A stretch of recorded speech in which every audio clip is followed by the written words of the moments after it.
But Professor Sachs, many, if not most of the experts that I talk to, strategists on both sides, who are pretty much influenced by the realist school of thought in international relations, predict that China-U.S. relations, like it or not, will only get worse in the coming years and decades, where strategic competition will only get fiercer.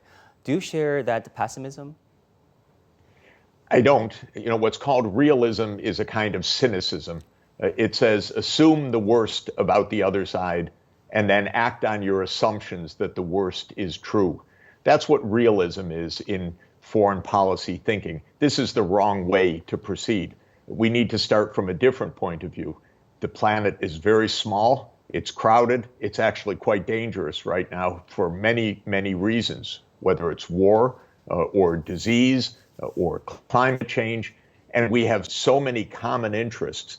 So I don't agree that we're doomed to have worsening relations. It's true, that is the current trend. I'm not a great fan of the politicians in the United States who say this. I don't think they know China very well. I've had the opportunity to visit China hundreds of times. I don't know many of these, whether they've ever been once.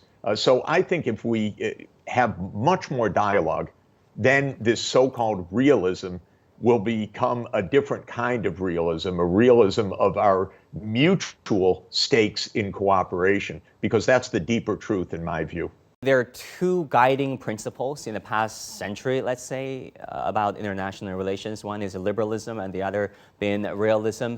But do you think the past paradigms, such as realism and liberalism, are no longer good to predict how states interact in the future, given the scale of the changes? Do we need adapted versions of those two paradigms or a whole new paradigm? We need the paradigm of multilateralism with sustainable development. That is, not to predict what will go wrong, but to guide what we need, which is cooperation to face common challenges. That's the multilateral system. The best idea a U.S. president ever had, in my view, was Franklin Roosevelt's idea of the United Nations. And we need to make this system work for all countries, not for one country or another country.